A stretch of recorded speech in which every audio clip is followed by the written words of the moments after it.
Hey, have you ever noticed that you avoid getting close to someone, that deep connection is kind of scary? Even if it's with your friends or an intimate relationship, you actually go out of your way to avoid being super close and opening up. Do you find that closeness kind of scary? Have you noticed you call people clingy? Oh, they're so clingy, they're so needy. I find that a real turn-off. Keep watching. I'm going to explain to you what is avoidant attachment style, which you just might have, and how to overcome it and have an incredible relationship where you can let yourself get close.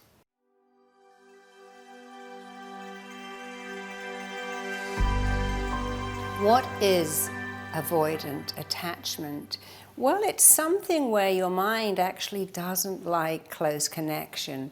With tiny babies, there's something called attachment disorder, and that means if you never pick up a child, if a child isn't picked up and held, when you hold them, they become rigid. They actually don't like it. If you don't get love and connection, intimacy and warmth, then when someone tries to give it to you, guess what? It feels so unfamiliar that you don't like it. If you are not loved, held, praised, it becomes so deeply unfamiliar. When someone offers it to you, instead of going, oh, this is lovely, the love I've always wanted, here it is, it's like, oh no, I don't recognize this, I don't like it. Many people find they feel vulnerable. I'll give you a great example. I worked with someone whose husband was an orphan, raised in a children's home, went to 4 different foster homes, they were all terrible. And then at 16, he was sent off to live on his own. And when he met her, she'd say things like, I love you. Go, never say that. Don't tell me you love me. Don't hug me, don't kiss me. Don't say things like, I can't live without you. She said, what is wrong with him? And I said, well, he's never had what he wants so badly, deep love. And of course, the love you are giving him is actually making him feel vulnerable. After all, he's survived all his life without love. And now you're here to offer him love. Instead of thinking, wow, let me take that. It's, oh, this is unfamiliar. I'm uncomfortable. I don't recognize it's opening up all my wounds. When I was 12 and I was put back into the system, rejected from foster care, I coped by shutting down. And now you ask me to open up. I can't do it because it makes me vulnerable. So let's look at your behavior, avoiding love. Dating people who aren't available. People say, I've got a guy in jail and I write to him and it's great. Of course it's great. You know where he is and he's not going to dump you. I only like people who are married. That's because you cannot get close to someone who isn't available. They therefore don't have the power to reject you. But all of a sudden, you meet someone who's available, who's willing to give you everything, and your instinct is run away. I want to go back to the bad boys, the cold, distant women. This feels creepy and cringy and clingy and yucky. It isn't true. It's just not familiar. But you know what? You can make anything familiar. After all, if you put a bit of silicone on your finger and ram it in your eye for a week, it becomes totally familiar to wear lenses. And even weirder, you now squeeze that off with your fingers. The first time I put in lenses, my eye didn't like it, and I found it really weird. But then you get used to it. We have to make a choice. I'm going to make love familiar. Attachment disorder means I feel uncomfortable being held, being praised. But you can make anything unfamiliar familiar with practice and with the magic word. I'm choosing this, and I'm choosing to feel great about it. How can avoidant attachment affect you? Well, you go through your life alone. Many people say, I like being alone. I've chosen to be alone. I can't be hurt. I can't be dumped. I can't be rejected. I can't be put in that position of feeling so vulnerable, and I can't stand it. But that's like saying, I'm never going to have a baby in case something happens to that baby. When I had a baby, my cleaner wanted to take my baby out and introduce her to her mother. And I said, oh, of course, go ahead. And she took my baby out in the store, and she was gone for hours. And I was thinking, oh my God, my baby, if she doesn't come back with this baby, if something's happened, I don't know if I can go on because I love this baby so much. But nobody says, oh yeah, I'm not going to have a baby because I couldn't cope with the pain of losing them. But that's what you do when you avoid attachment. It's like, well, it might go wrong. I might get hurt. They could die or leave me. So you know what? I'm just going to be alone for the rest of my life. But you must have heard that expression, it's better to have loved and lost than never to have loved at all. And when you love someone, there is a chance they leave, they get sick, they pass away. But that's not a good enough reason to avoid love. You see, the great thing about love, letting love in, is that you create a template for love. And even if your lovely partner passes away, or leaves you, or you leave them, you have a template for love. And so you can find more love. So you pay a high price for living your life without love, because love is the best thing in the world. Having someone to wake up to, go to sleep, making 2 cups of coffee, having 2 toothbrushes in the mug, these little things, having someone to say hi to and good night to, are what make life work. And whoever said love makes the world go round knew what they were talking about. My grandmother said, you know what? Life without love is like food without salt. My grandmother was raised in an orphanage. She was rejected, she was abandoned, but with all she went through, she found love, and she found great love in her children and in her grandchildren. It's a choice to avoid attaching or to attach. And yes, you can choose not to let love in, but you know what you're doing? You're swapping the pain. It's just a swap. If I love you, you might cause me pain, I might get hurt. So I'm going to live alone and have no love, and oh yeah, then I'm going to have pain and be hurt. You're just swapping. Go for love. It's wonderful, it's amazing, and even if it doesn't last forever, you'll have your memories. And when you find love once, you can find love again. So here are 3 powerful steps to develop a more secure attachment style.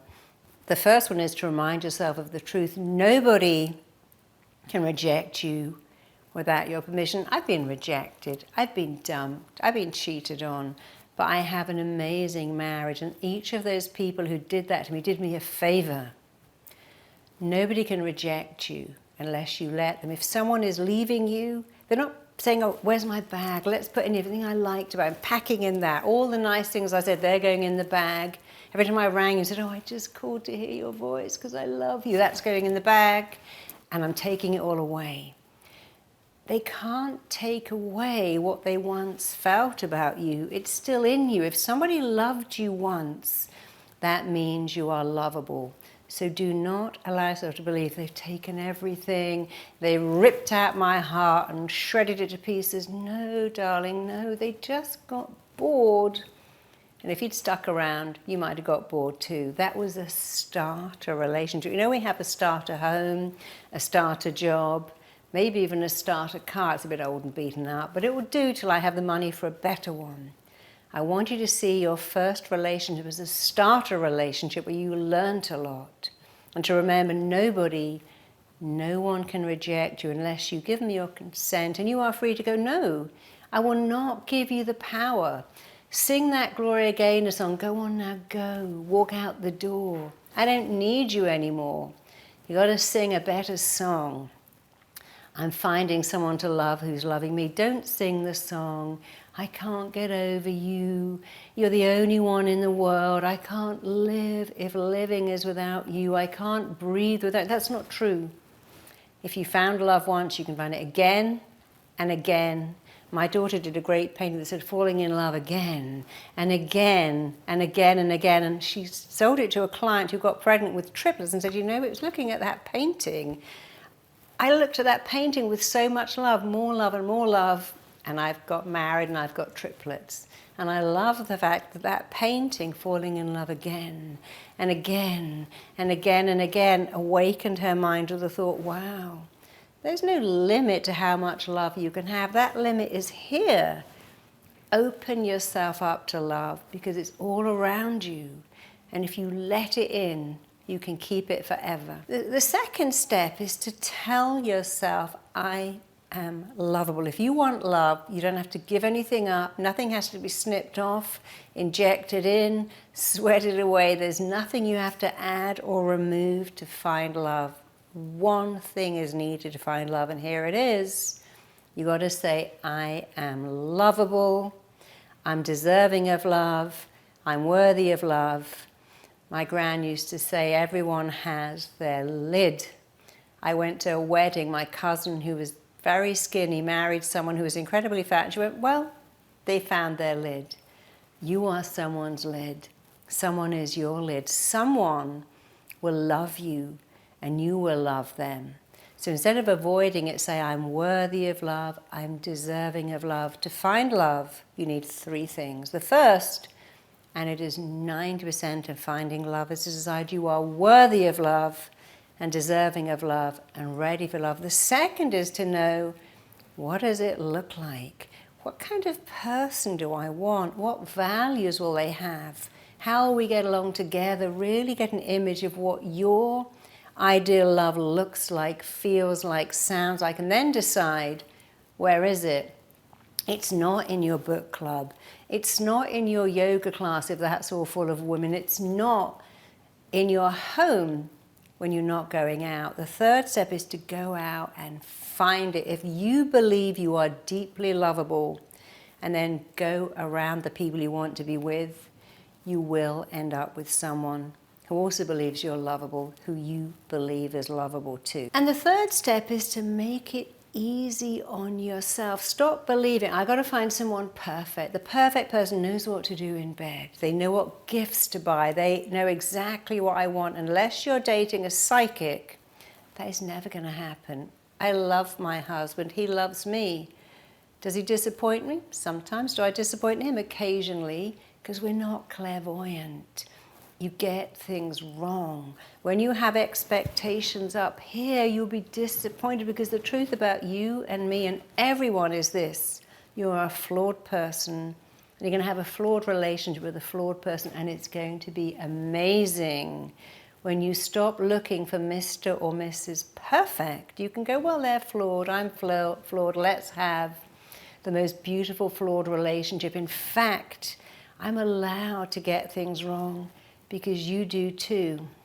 You know, my clients are the unhappiest, the ones who look for perfect. It doesn't exist. You're never going to find perfect. You're never going to find it. You know what an Achilles heel is. Everyone has a flaw.